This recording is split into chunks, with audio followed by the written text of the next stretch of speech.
अदालत कैसे काम करती है इसका एक नमूना सिर्फ इसी से आप समझ जाएंगे कि वर्तमान जो चीफ जस्टिस आए हैं, आते ही गुजरात दंगों से संबंधित सारी फाइलें बंद कर दी एक झटके में, आते ही पहले दिन। तो आप अदालत से न्याय की क्या उम्मीद रख सकते हैं? इसके अलावा और थोड़ा सा बता दूं,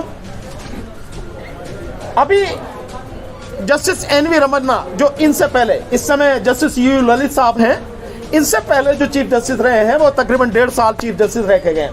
बड़े भाषण आपने सुने होंगे उनके, कई बार कई जगह बोलते हुए सुना होगा। लेकिन उनके सामने जो केस थे उनमें से डिसाइड कितने किए उन्होंने? जो लोगों से जुड़े हुए थे। अनुच्छेद 370 का मामला जो कि तो पढ़ा, उन्होंने छुआ भी नहीं। कितनी हैबियस कॉर्पस रिट है जो कि तो पढ़ी है, छुई भी नहीं। अदालत में हाई कोर्ट और सुप्रीम कोर्ट में कुल मिला के 1 लाख कंटेम्प्ट पिटीशन पड़े हैं, 1 लाख। और उनमें से मैक्सिमम वो है जो सरकारी अधिकारी कर्मचारी अदालत के आदेशों को मानते नहीं है, उनके खिलाफ कंटेम्प्ट पड़ी हुई है। कितने डिसाइड हुए हैं आप इससे पता अंदाजा लगाएं। दूसरा, 10% आर्थिक आधार पर आरक्षण जो पूरी तरह से गैर संवैधानिक है, उसके विषय में रिट पड़ी हुई है, सुप्रीम कोर्ट सुनने को तैयार नहीं है। इसके अलावा इलेक्टोरल बॉन्ड का मसला है, वो पिटीशन पड़ी हुई है, सुप्रीम कोर्ट ने सुना नहीं। और तो छोड़ दिए, जस्टिस एनवी रमन्ना के सामने पेगासस का मामला आया, और पेगासस का मामला आप देखिए कि सुप्रीम कोर्ट के जजेस की जासूसी, हाई कोर्ट जजेस की जासूसी, पत्रकारों की जासूसी, वकीलों की जासूसी, सेना के अधिकारियों की जासूसी, आपके जो है जो सीबीआई के लोग हैं उनकी जासूसी, सरकार में बैठे मंत्रियों की जासूसी, पार्टी के लोगों की जासूसी, सबकी जासूसी हो रही है। और ये मसला पेगासस का सरकार जस्टिस एनवी रमन्ना के सामने, उसके लिए सुप्रीम कोर्ट के ही एक जज जो है उनकी अध्यक्षता में कमेटी बनाई, उसकी रिपोर्ट भी आ गई, नतीजा 0, 0। तो आप किससे उम्मीद करोगे? तो आपका कहना तो सही है कि इनके खिलाफ आवाज उठाई जा सकती है, आवाज उठाई जा सकती है।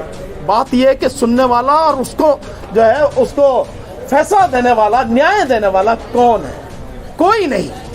इसलिए अब आवाज उठाने के बजाय सब कुछ सामने है, तो इस सरकार को जड़ से उखाड़ के फेंकने की तैयारी करो, तभी कुछ बचेगा। और ये जन आंदोलन से संभव है, अन्यथा नहीं। संविधान को जिस तरह से खत्म किया जा रहा है और जो लोग इसको खत्म कर रहे हैं, इसके विषय में लोगों को जागरूक करना बहुत जरूरी है। आज आप जिस सभा में यहाँ बैठे हैं, गुड़गांव में जो हुई है ये, इसमें आपने देखा होगा ये सभा मैक्सिमम एडवोकेट्स जो हैं भिन्न भिन्न जिलों से जो आए हैं, हरियाणा से हैं, दिल्ली से भी हैं, उन सारे साथियों की एक ये सभा आज रही है। सो एक तो वकील समाज को अपनी जिम्मेदारी का एहसास कराना और साथ में उस जिम्मेदारी को समझते हुए इस देश के संविधान को बचाना, इसके लिए काम करना, ये आज की सभा का लक्ष्य था, उद्देश्य था। लेकिन सर कहा जा रहा है देश मजबूत हाथों में है। वो तो आप कह रहे हो या मोदी जी कहते फिरते हैं मजबूत हाथों में है? अगर ये देश मजबूत हाथों में है तो मैं आपसे 2-4 सवाल पूछता हूं, और सारे मीडिया वाले साथी इस बात को ध्यान से दें और दुनिया को दिखाएं भी। अगर ये देश मजबूत हाथों में है तो चाइना क्यों लगातार हमें आंख दिखा रहा है, हमारी जमीन पर कब्जा करता चला जा रहा है, और इसके साथ साथ हमारे जो इलाके हैं उनके पास में अपनी बस्तियां बसाता चला जा रहा है? तो जो लाल आंख दिखाने वाली बात थी मोदी जी की, कहां गई अगर मजबूत हाथों में है? एक बात। दूसरी बात, अगर ये देश वाकई में मजबूत हाथ में है तो इस देश के पिछले 8 साल में 10 लाख अरबपति करोड़पति लोग इस देश को छोड़कर चले गए और दूसरे देशों की नागरिकता ले ली। अगर देश मजबूत हाथों में तो काहे को जा रहे भाई, वो भाग के यहां से काहे को दूसरे देशों में नागरिकता ले रहे? अगर ये देश वाकई में मजबूत हाथों में है तो हर साल इस देश से तकरीबन 7.5 और अब लगभग 8 लाख लोग हर साल बच्चे जो है पढ़ने के लिए बाहर जाते हैं, और वहां से 95% बच्चे कभी लौट के वापस अपने देश भारत में नहीं आते। अगर ये मजबूत हाथों में है, और अगर ये देश मजबूत हाथों में है, तो पिछले 2 साल में देश के हालात इतने बदतर हुए हैं कि हर चीज में देश पीछे चला गया।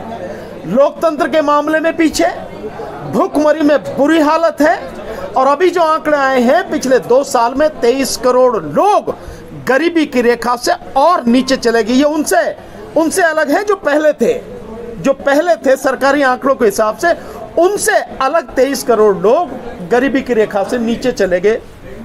और अगर देश मजबूत हाथों में है तो किसान की आमदनी दुगनी हो जानी चाहिए थी 2022 तक, वो आमदनी 35% कम हो गई। कैसे? अगर ये देश मजबूत हाथों में है तो पिछले 8 साल में मोदी सरकार से 22 करोड़ बेरोजगारों ने रोजगार मांगा, नौकरी मांगी। मात्र 7,22,000 लोगों को मोदी सरकार रोजगार दे सकी। तो अगर ये मजबूत हाथों में है तो यूं क्यों है? इसके अलावा इस देश की जीडीपी लगातार गिरती चली जा रही है। ये देश अगर मजबूत हाथों में है तो देश का निजीकरण क्यों किया जा रहा है? अपने यारों को, हम दो और हमारे दो को इस देश की तमाम संपत्ति क्यों दी जा रही है? क्या इसका संविधान में प्रावधान है? नहीं। अगर ये देश वाकई में मजबूत हाथों में है तो इस देश में न्याय होना चाहिए, न्याय, और न केवल होना चाहिए बल्कि दिखना चाहिए। और आप सब इस बात के गवाह हैं कि देश में अन्याय ही अन्याय है चारों तरफ, कोई किसी की सुनने वाला नहीं है।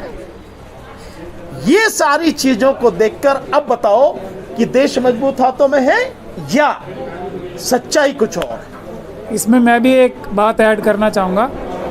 हमारा देश इस समय अडानी और अंबानी के हाथों में है, तो अडानी और अंबानी के हाथों को हम मजबूत मानने के लिए तैयार नहीं हैं। वो दोनों ही कमज़ोर व्यक्ति हैं और उनके हाथ भी कमज़ोर हैं। सर, कानून के अंतर्गत क्या सरकार में जो लोग लोकतंत्र के हित में कार्य नहीं कर रहे, उन्हें चुनौती दी जा सकती है, उनसे इस्तीफा? देखिए, चुनौती निश्चित रूप से दी जा सकती है। इस्तीफा आप मांग सकते हैं, लोकतंत्र है, अभी तक तो मांग सकते हैं। बट बात यह है कि चुनौती आप दोगे कहां?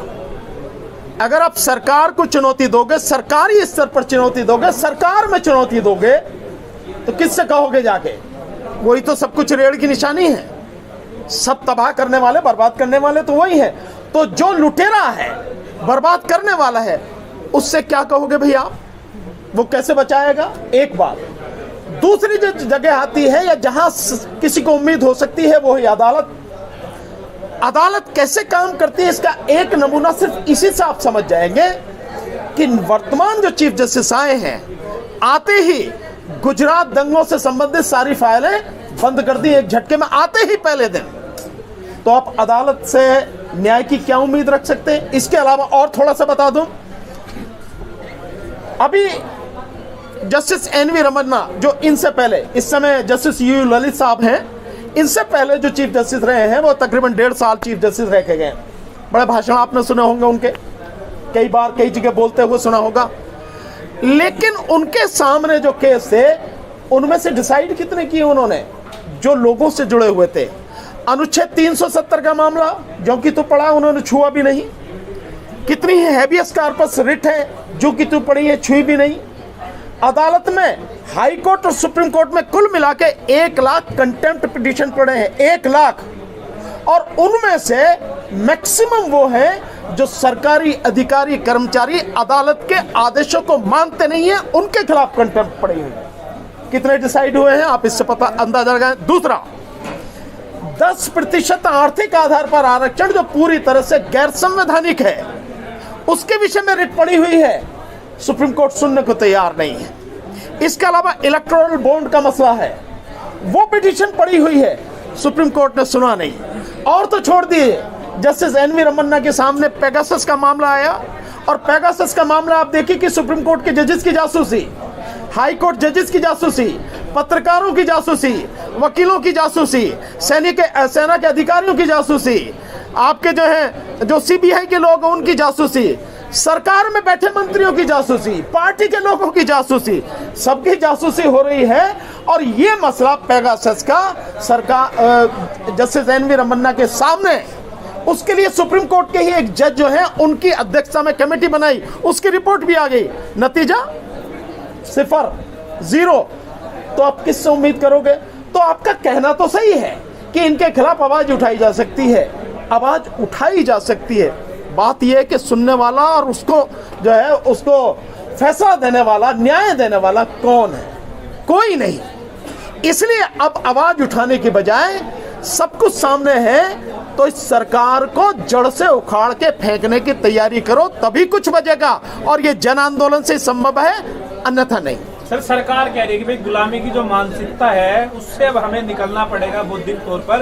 साथ ही साथ जो सेंट्रल विस्टा प्रोजेक्ट है इसको आप कैसे देख रहे हैं? और जो कर्तव्य पथ बनाया गया है इसको लेकर कई लोग कह रहे हैं कि अब राजभवन का नाम भी जो है कर्तव्य भवन कर देना चाहिए, राजस्थान का नाम बदल है कर्तव्य स्थान कर देना चाहिए, कैसे देख रहे हैं? बिल्कुल ठीक कह रहे हैं मोदी जी। मोदी जी को अडानी और अंबानी की गुलामी से अब निकल जाना चाहिए, देश के बारे में भी सोचना चाहिए। ये बिल्कुल ठीक कह रहे हैं। और दूसरी बात यह है कि जो ये लाखों करोड़ रुपए अपने ऊपर खर्च कर रहे हैं और अपनी सुविधाओं के लिए खर्च कर रहे हैं, अपने आप को बादशाह या राजा बनाने के लिए कोशिश कर रहे हैं, उसको ख़त्म करके सेंट्रल विस्टा को एक ऐसी जगह बनानी चाहिए जहाँ पे आम आदमी जा सके, मेंबर ऑफ पार्लियामेंट या प्रधानमंत्री ना बैठे, आम आदमी को जगह मिलनी चाहिए वहाँ पे।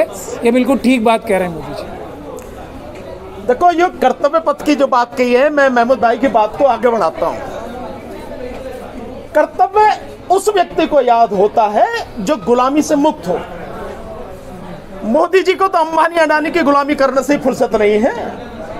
देश का प्रधानमंत्री किसी बिजनेसमैन का गुलाम हो जाए, उसके हिसाब से काम करे, तो उसे कर्तव्य क्या याद होगा? और क्या है कर्तव्य? 8,500 करोड़ का जहाज अपने लिए मोदी जी ने मंगवाया, मिसाइल भी उस पर असर नहीं कर सकता। और उस समय मंगवाया जब देश की जनता भूखों मर रही है। मैंने अभी आंकड़ा आपको दिया कि 23 करोड़ लोग और पिछले 2 साल में गरीबी की रेखा से नीचे चले गए हैं। इन हालात में आप 8,500 करोड़ का जहाज मंगाते हैं और 23,000 करोड़ का सेंट्रल विस्टा प्रोजेक्ट बनाते हैं, जिसकी कोई आवश्यकता नहीं थी, किसी भी तरह की कोई आवश्यकता नहीं थी। इसके अलावा मोदी जी की सुरक्षा पर हर साल एसपीजी का जो खर्चा होता है 600 करोड़ का बजट है। 4 करोड़ रुपए प्रतिदिन, एक दिन में मोदी जी को चेहरा दिखाने के लिए विज्ञापन पर खर्च होता है। क्या कर्तव्य है मोदी जी का? भूखों को रोटी देना। मजबूत राष्ट्र के मजबूत प्रधानमंत्री, मजबूत राष्ट्र के नहीं, एक गरीब राष्ट्र के अपनी मौज मस्ती के लिए देश को तबाह करने वाले प्रधानमंत्री हैं और कुछ नहीं। जिसे कर्तव्य का बोध नहीं है, कर्तव्य का कै जिसे नहीं मालूम हो, वो आदमी कर्तव्य की बात कर रहा। बड़े बड़े शब्दों से, बड़े बड़े नारों से न तो कर्तव्य पूरा होता है और न ही देश का कुछ भला होता है। जिस देश में बच्चे शिक्षा के लिए तरस रहे हो, जिस देश में आधे से अधिक आबादी को न्यूट्रिशन नहीं मिलता हो, उस देश में आप प्रधानमंत्री मौज मस्ती से रह रहा हो। मतलब सबसे बुरी स्थिति में जब देश पहुंच गया है, ये वो देश की हालत है जिस देश के 85% लोगों की 85% लोगों का हक मात्र 2% लोग दबाए बैठे हो। आप उसकी बात कर रहे हैं। मोदी जी का मुखौटा बनाने के लिए देखिए बहुत महत्वपूर्ण बात है, कितनी बड़ी पीआर एजेंसी और कितने मेकअप आर्टिस्ट। तो ये मुखौटा बनाने के लिए असली मुखौटा, असली चेहरा क्या है मोदी जी का, वो छुपाने के लिए मेकअप आर्टिस्ट इस्तेमाल किए जाते हैं जो करोड़ों रुपए ले रहे हैं। आप लोगों ने सब देखा होगा ना। असली चेहरा छुपाने के लिए और नकली चेहरा दुनिया के सामने लाने के लिए जो व्यक्ति करोड़ों रुपए खर्च कर रहा हो, वो मजबूत हो सकता है या नहीं, हम देश की जनता पे ही छोड़ना चाहते हैं। सर, ईवीएम बैन की आपने आज बात की, यहाँ से ऐलान किया, साथ ही साथ बीजेपी ने तो 2024 के जो चुनाव है उसका ऐलान कर दिया है, जो उन्होंने राज्य के प्रभारी है वो नियुक्त कर दिया है अभी से ही। आप ईवीएम बैन की बात कर रहे हो, उन्होंने चुनाव की तैयारी शुरू कर दी है। निश्चित रूप देखिए, ये तो बहुत पहले कर दिया था। आपको ध्यान होगा उत्तर प्रदेश के चुनाव के बाद, जिस समय प्रधानमंत्री मोदी उत्तर प्रदेश में गए थे, उसी समय उन्होंने उनसे कह दिया था बीजेपी के विधायकों से कि भाई 2024 की तैयारी करो चुनाव की। उनकी तैयारी चल रही है। वो हमेशा 24 घंटे केवल चुनावी मोड में ही रहते हैं और कुछ उन्हें आता जाता नहीं है, तो वो तो अपना काम कर रहे हैं। बात यह है, मैंने जो ईवीएम की बात कही, मैं इस देश की जनता से कहना चाहता हूं कि तुम्हारा जो सबसे बड़ा अधिकार है, वो मताधिकार, वो वोट का अधिकार, उसकी रक्षा करना किसकी जिम्मेदारी है? आपकी। आप ही करेंगे उसे। वोट हम डालते हैं, लेकिन हमारी वोट लूट ली जाती है, और जिस तरह से लूटी जा रही है हम सब समझ रहे हैं, फिर भी हम उस वजह को खत्म नहीं करना चाहते। रही पार्टियां, पॉलिटिकल पार्टियां, तो विपक्ष की किसी भी पॉलिटिकल पार्टी का उन्हें मालूम नहीं है कि ईवीएम में धांधली होती है, सो वो क्यों नहीं बोलते हैं? तो बहुत सीधी सी बात है कि अगर उनके दामन पाक होते तो बीजेपी से डरते नहीं। उनकी भी कहीं ना कहीं फाइल खुली पड़ी होगी, ईडी का डर उन्हें भी होगा, सीबीआई का डर उन्हें भी होगा, है या नहीं है? और रही दूसरी और पार्टियों की बात, तो कहीं ना कहीं सबका हाल यही है। इसलिए मैं ये मानता हूं कि जनता की जिम्मेदारी है कि अपने वोट को बचाए, इस देश के लोकतंत्र को बचाए, इस देश के संविधान को बचाए, और ये केवल जन आंदोलन से संभव है। और ये तभी संभव है कि जन आंदोलन बनके ईवीएम का खात्मा हो और फिर बैलेट पेपर से चुनाव हो। फिर देखते हैं मोदी जी में कितना दम है। 56 इंच का सीना है या 56 मिलीमीटर भी नहीं रहा, तब पता लगेगी ना। आपने एक सवाल के जवाब में कहा कि लोकतंत्र में आप इस्तीफा मांग सकते हैं, अभी तो लोकतंत्र है, इसका क्या मतलब है? नहीं, अभी तो ये है कि भी बोल सकते हैं, हम भी बोल पा रहे हैं, तभी तो इतना कह पा रहे हैं, नहीं तो ये भी सब खत्म हो जाएगा। नहीं, देखिए आगे तो सब कुछ खत्म हो जाएगा। 2024 के बाद बोलेंगे इस देश में चुनाव नहीं होंगे, आप लिख लेना, इस देश में चुनाव नहीं होंगे, और इस देश की 120 करोड़ आबादी को हर तरह के अधिकार से वंचित करने का सारा प्लान है। मैं इसको समझा देता हूं तो आप और समझ लेंगे। अच्छा हुआ आपने पूछ लिया, मैं बात कहनी भूल गया था, तो अब हम उसका जवाब देता हूं। 12 अगस्त का इलाहाबाद, प्रयागराज बोलते हैं आजकल उसको, इलाहाबाद से यानी प्रयागराज से दैनिक भास्कर एक न्यूज़पेपर निकला है, डेट 12 अगस्त थी, जहां तक मुझे ध्यान है यही है। उसमें फ्रंट पेज पे एक बात छपी है कि देश का नया संविधान बनाया जा रहा है, और उसमें डिटेल में लिखी है कि जो संविधान होगा, इस संविधान में हिंदू, सुनना इस बात को मैं एक्सप्लेन करूंगा तरीके से, हिंदू, बौद्ध, जैन और सिख, केवल इन्हीं को मताधिकार होगा, और यह संविधान मनुस्मृति पर आधारित होगा। अब जब इन चारों को देंगे आप, हिंदू, बौद्ध, जैन और सिखों को, तो आपने मुस्लिम समाज को एक साइड में कर दिया, ईसाइयों को एक साइड में कर दिया, पारसियों को, यानी 3 समाज को आप मताधिकार न देने की बात तो खुलेआम कर रहे हैं। अब रहा, अभी से दूसरा आ जाइए, जो हिंदू की बात कर रहे हैं, अगर हम हिंदू हैं, यानी SC, ST, OBC, ये सारे अगर हिंदू हैं, तो फिर इनको सवर्णों की तरह ही अधिकार क्यों नहीं है? जो अधिकार ब्राह्मण को है, जो अधिकार क्षत्रिय को है, जो अधिकार वैश्य यानी बनिए को है, वही अधिकार SC, ST के लोगों को क्यों नहीं है? OBC के लोगों को क्यों नहीं है? फिर उनका रिजर्वेशन क्यों खाया जा रहा?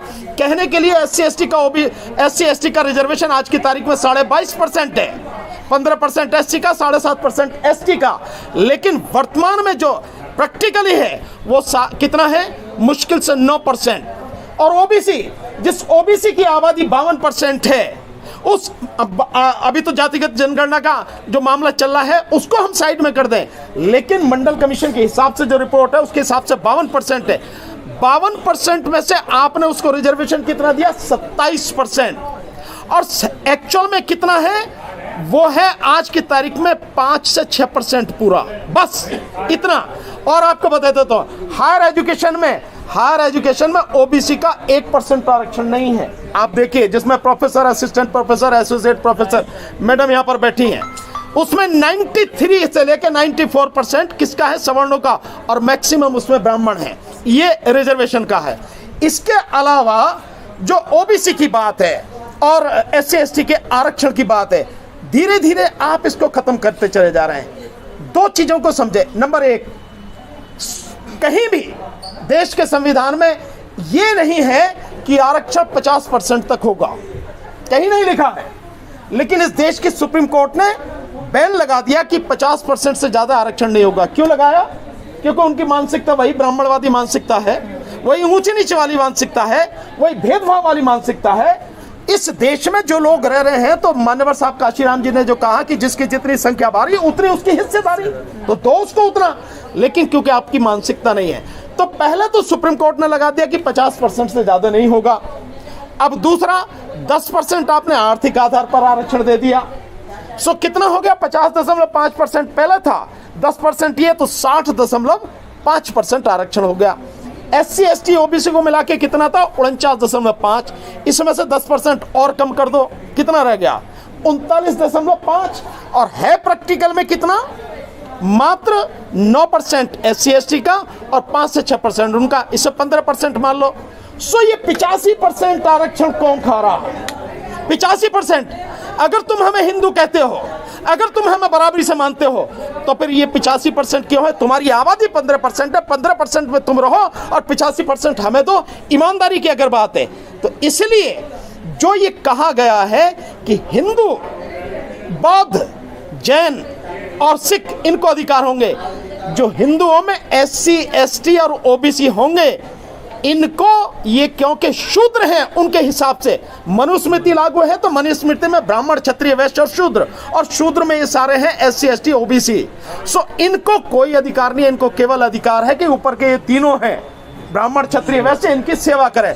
तो कहने के लिए, मूर्ख बनाने के लिए, क्योंकि मुसलमान से लड़ना है, मुसलमान से लड़वाना है, उनको मूर्ख बनाने के लिए पब्लिक को जानकारी है नहीं, ज्ञान है नहीं, पता है नहीं, पढ़े लिखों को पता नहीं तो अनपढ़ को क्या होगा, उनको मूर्ख बनाने के लिए हिंदू शब्द को जोड़ दिया ताकि सारे ये समझे कि यार हमें तो अधिकार मिल ही रहा। अबे तुम्हें शूद्र बना दिया, हिंदू बनाते उन्होंने। मनुस्मृति लागू होते ही तुम्हारे अधिकार सारे खत्म हो गए। यह है उनकी साजिश जिसका पर्दाफाश हमें करना है। तो वो सब कहने के लिए है, जब ये लागू हो जाएगा उसके बाद आपके पास कोई अधिकार नहीं होगा। और इस देश में अगर कोई संविधान विरोधी बात कर रहा है, यानी संविधान है फिर भी नए संविधान की बात कर रहे हैं, देश की राजधानी दिल्ली से हटा के वहां पे बनारस में ले जाने की बात कर रहे हैं, और अगले साल 2023 में उन्होंने बड़ी एक सभा बुलाई है धर्म संसद, उसमें संविधान के विषय में सारी करें। क्या ये देशद्रोह नहीं है? क्या सरकार ने इनके खिलाफ कोई कार्रवाई करी? क्या FIR हुई? किसी को अरेस्ट किया? नहीं, क्योंकि सरकार का पूरा सपोर्ट उन्हें मालूम है। तो इसीलिए मैं कह रहा हूं कि जब ये सब कुछ होगा किसी को कोई अधिकार नहीं होगा। ये चीज है सर। आपने इसमें एक चीज़ मैं इसमें बोलना चाहता हूँ। जो लोग इस बात को समझते हैं कि बाबा साहब डॉक्टर भीमराव अंबेडकर ने ही जिद करके सबको एक अधिकार दिया है, एक वोट का अधिकार सबको दिया है, वरना प्रपोजल क्या थे तब भी कि पढ़े लिखों को वोट दिया जाएगा, सबको वोट नहीं देने की ताकत नहीं दी जाएगी। वोट देने की ताकत बाबा साहब ने दिलवाई है सबको। तो ये जो लोग रिजर्वेशन नहीं दे रहे, नौकरी करने में रिजर्वेशन में चोरी कर रहे हैं, खत्म कर दिया। तो जो ताकत लेने की चीज़ है, वोट जो सत्ता लेने की चीज़ है, उसे कैसे दे देंगे? तो ये बात भानु जी की 100% ठीक है। 85% वोट 15% के हाथ में हो जाएगा, क्योंकि उनका वोट की हो सकता है कल ये कहें कि हमारे वोट की जो ताकत है, जो वज़न है, वो बाकी लोगों के वोटों से ज़्यादा होगा। सिख लोगों के वोट की वैल्यू होगी 1, हमारे वोट की वैल्यू होगी 5, ऐसा भी तो कह सकते हैं। कुछ भी कह सकते हैं। यही तो है मनुस्मृति। तो यही होने जा रहा है। इसीलिए हमें भारत के संविधान को बचाना है, किसी भी कीमत पे बचाना है, किसी भी तरीके से बचाना है। सीधी सी बात है, इसमें कोई कॉम्प्रोमाइज़ नहीं। जिस तरीके से नवीन जिंदल और नुपुर शर्मा फ्रिंज एलिमेंट है, उसी तरीके से जिस कॉन्स्टिट्यूशन के, हिंदू राष्ट्र के कॉन्स्टिट्यूशन की आप बात कर रहे हैं आनंद स्वरूप जी की, क्या गवर्नमेंट उसको फ्रिंज एलिमेंट नहीं कहेगी? तो क्यों हम फ्रिंज एलिमेंट के बारे में बात नहीं, करें? अगर वो कहती, इस बात को समझने की जरूरत है। मोदी जी को समझते हो आप? नहीं समझते। अगर मोदी जी को समझते तो सवाल नहीं करते। मोदी जी क्या करते हैं कि जहां उन्हें बोलना है उनके मुंह पे बिल्कुल टेप लग जाती है, बोलेंगे नहीं। जो बाकी लोग बोल रहे हैं वो सब मोदी ही हैं, वो मोदी की ही भाषा बोल रहे हैं। लेकिन क्यों? मोदी प्रधानमंत्री हैं और देश में संदेश न चल जाए, मोदी ने कहा, इसलिए चुप रहते हैं, कुछ नहीं कहते। अगर वो चाहते तो नुपुर शर्मा के खिलाफ भी कार्रवाई होती, अगर वो चाहते तो और जितने भी इस तरह के इन्फ्रिंज एलिमेंट है सबके खिलाफ कार्रवाई होती है। लेकिन नहीं, कहलवाएंगे किसी से, पर लक्ष्य उन्हीं का ही है, उद्देश्य उन्हीं का ही है। की गिरफ्तारी हुई तो किसकी? टी की गिरफ्तारी हुई तो सर? ये राजा जो तेलंगाना वाले बीजेपी के, मैं, मेरी जानकारी में अभी कुछ है नहीं, तो इसलिए मैं कह नहीं सकता। आपसे सुना है मैंने, बाकी मैं कह मैं नहीं इस सकता। बारे में जानना चाहता हूँ, कल को गवर्नमेंट अगर इनको फ्रिंज एलिमेंट कह दे तो हम इस परसेंट से क्यों गुफ्तगू करें? नहीं, प्लीज देखिए, इसका जवाब मैं ये सीधा सीधा दे सकता हूँ कि गवर्नमेंट में और भारत में फ़र्क है। गवर्नमेंट बनती है 5 साल के लिए, एक पार्टी की बनती है, उसमें फ़र्क है। ये पूरी पार्टी ही फ्रिंज एलिमेंट है, देश के संविधान की फ्रिंज एलिमेंट है ये। तो अभी तो गवर्नमेंट में ही फ्रिंज एलिमेंट बैठे हैं सारे। सुरेश चौहानके को विकास कांगड़ा जी ये खड़े हैं, इन्होंने उनके खिलाफ FIR कराई है देशद्रोह की और आतंकवाद की। तो ये है असली बात। सुरेश चौहानके को कौन सपोर्ट कर रहा है? मोदी जी और अमित शाह जी तो कर रहे हैं, वरना क्या वो भारत के संविधान के खिलाफ जाके हिंदू राष्ट्र बनाने की बात इस तरीके से खुलेआम कह पाएंगे? तो ये है असलियत। फ्रिंज एलिमेंट तो ये पूरी जो भारतीय जनता पार्टी और RSS है, ये फ्रिंज एलिमेंट है। जो अम्बेडकरवादी हैं, जो संविधानवादी हैं, वो मेन स्ट्रीम है। इसको आपको समझना चाहिए। तो सारे के सारे फ्रिंज एलिमेंट हैं। पूरे 9 महीने बाद सुरेश चौहानके के ऊपर FIR दर्ज हो पाई है। मैं डटा रहा, बिना डरे, और अब तक SC/ST एक्ट लगने के बावजूद भी उसको अरेस्ट नहीं किया गया। तो आप इस चीज़ को समझ सकते हो। जिस तरह बिल्किस बानो को मतलब जो बलात्कार करके उसको रिहा किया 15 तारीख को, उसमें आप क्या कहना है? बिल्किस बानो के विषय में जो हुआ है, मैं समझता हूँ इस देश के संविधान का, इस देश में न्याय तंत्र का बहुत ही भद्दा मजाक उड़ाया गया। जिस 5 महीने की गर्भवती महिला के साथ गैंगरेप किया गया, उसकी 3 साल की बच्ची को पटक कर मार दिया गया, उसके परिवार के 13 लोगों की हत्या की गई। ऐसे लोगों को उस दिन छोड़ा जाना जिस दिन प्रधानमंत्री महिलाओं के सम्मान की बात लाल किले से कर रहे हैं, और उन्हीं अजीब भावुक तो नौटंकी करने में 1 नंबर है भाई। तो कोई इसमें कोई नई बात है क्या? हाँ, मतलब ड्रामा सा कर देना और यूँ चुप हो जाना, यूँ आंसू आ रहे हैं कि बोला नहीं जा रहा। अरे नौटंकी उसकी 8 साल से देख रहे हो यार, हम सब समझते हैं। सबसे बड़ी बात यह है कि एक तरफ आप लाल किले से 15 अगस्त को महिलाओं के सम्मान की बात कर रहे हो, तुम्हारे ही गृह राज्य में तुम्हारी ही पार्टी ऐसे जघन्य अपराध के अपराधियों को छोड़ रही है। और अगर ये है तो मैं यहाँ ये कहना चाहूंगा कि जो सिख समाज के जो लोग बंदी हैं 27 साल से, 25 साल से, 32 साल से, उन्हें क्यों नहीं रिहा किया जाता? सिख समाज के जो बंदी हैं, जिसके विषय में अभी 31 दिन तक आंदोलन चला गुरुद्वारा बंगला साहिब में, आप देखिए उनमें बड़ी, आप देखिए अभी तो उनका केस भी पूरा नहीं हुआ।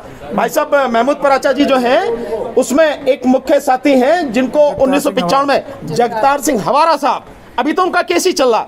यानी जिनको सुप्रीम कोर्ट से सजा हो गई, उन ऐसे जघन्य अपराधियों को छोड़ दिया। और जिनका केस भी अभी डिसाइड नहीं हुआ है, वो साथी, एक व्यक्ति उसमें 1990 से बंद है, कितने हो गए? 32 साल। 7 व्यक्ति उसमें 1995 से बंद है, कितने हो गए? 27 साल। और एक व्यक्ति 1997 से बंद है, यानी 25 साल। इतने समय से बंद है। और इसके अलावा ऐसे कितने ही लोग हैं जो उन अपराधों में अभी जेल में हैं, जिन अपराधों में उनकी जो सजा होती है उससे ज्यादा काट चुके, जेल में पड़े अभी। सो क्या उसको नहीं ध्यान में रखना चाहिए था? पर ये मोदी का राज है, नौटंकी करने के अलावा और झूठ बोलने के अलावा, लोगों को धोखा देने के अलावा, गुमराह करने के अलावा दूसरा कोई उनके पास में काम नहीं है। सर संस्कारी कहा जा रहा है, संस्कारी ब्राह्मण थे, इसलिए उनके स्वभाव बड़े अच्छे थे। और सर भारत तो तुम्हें क्या कहना चाहिए?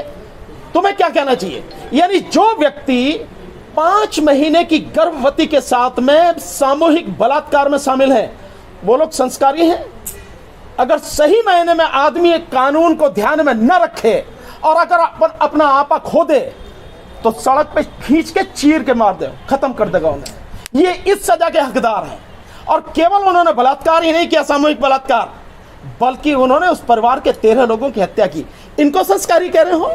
और जिन संस्कारों की बातें, अगर वो संस्कार पूरे गिनाओ तो ब्राह्मण धर्म ग्रंथों के हिसाब से ही जितने संस्कार है, अगर गिना दिए या सारे सब बता दिए, तो पता लग गया कि कौन कहाँ खड़ा है। ये चीजें हमें मत बताओ, हमने सब सारे किसी के इशारे पे छोड़ेंगे। अरे इशारा किसका हो सकता है? सैया भाई कोतवाल तो फिर डर का हैगा।